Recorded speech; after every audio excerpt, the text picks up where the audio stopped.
Hello everyone, Shinto Bean here playing some more Warhammer Combat Cards Ranked Mode, and for today's match I'm going to be playing as Space Marines. We're currently at the top of my factions, and I will be using my personal favorite Space Marine warlord, Logan Grimnar, who enjoyed a pretty significant boost to his special rule since last season.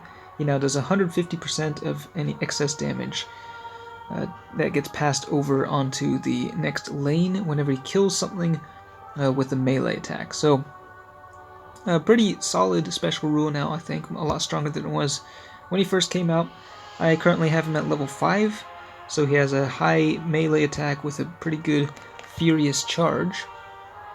And this is the deck that I'm currently running with him. So let's just go down the line. We got Belial with Inspiring Presence, Corsaro Khan with Big Game Hunter.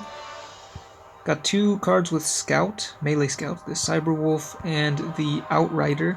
This is a newer addition to the deck. Got some healing with the Tech Marine. Ragnar Blackmane is a powerful berserker, so I like including him.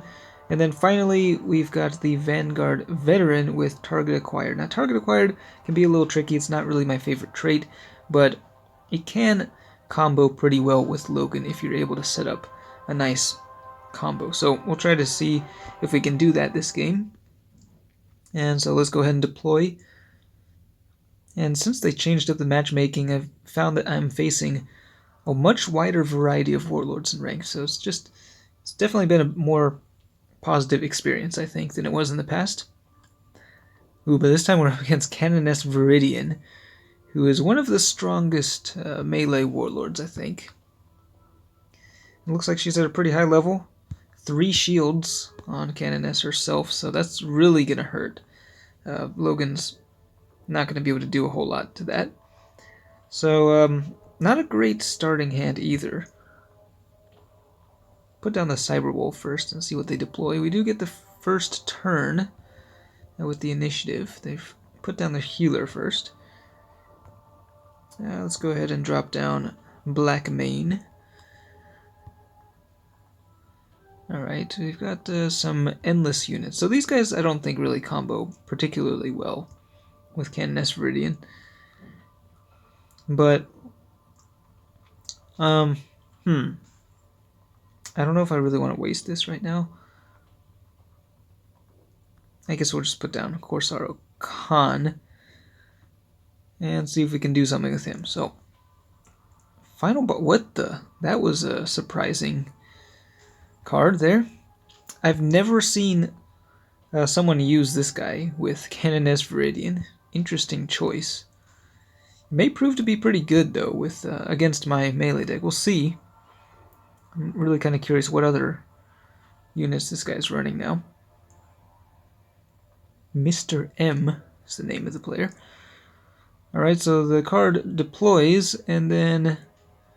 Okay. The Inquisitor is the one that gets the counterattack there. We'll be able to take him out next turn. So they got the shields. Shields are not fun to deal with, that's for sure. But one of the nice things about Logan's special rule is it actually goes through shields, or rather, it ignores shields. So let's see, what can we do here? I think we're gonna go with... we did get hit by the debuff, melee debuff, so we're gonna be doing less damage here. Not an amazing situation, but at least we will be able to deal some damage, I think, to the shield captain after killing the Inquisitor. So that's 60 damage right there. And the shield captain gets the counterattack twice, and then also with his main attack. I really hope there are not a lot more shields on here.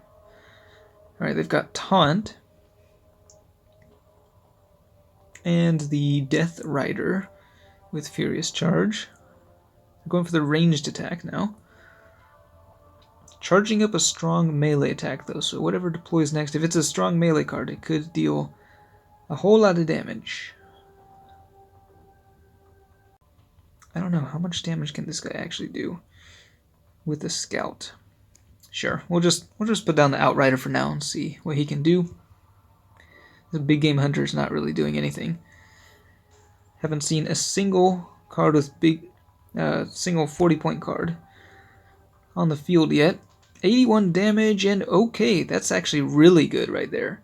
Massive cleave attack there. So that's really where Logan does wonders, and that was a really amazing combo. You can see there I actually just killed the card with shields, even though it still had 2 shields remaining.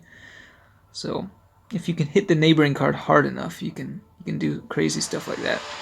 Now this is gonna be a difficult lineup to get through here. 3 shields on Canoness Veridyan, some really powerful melee cards here. They finally put down the big game, but then they killed the big game hunter, of course. They did manage to take out 1 shield there, but we still got several more to get through. And at this point, I don't know. I mean, we could try to target down one of the units.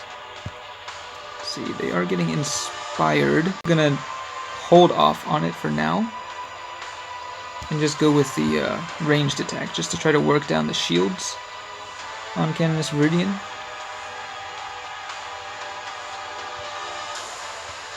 There's a lot of meandering there, but we'll see if it pays off.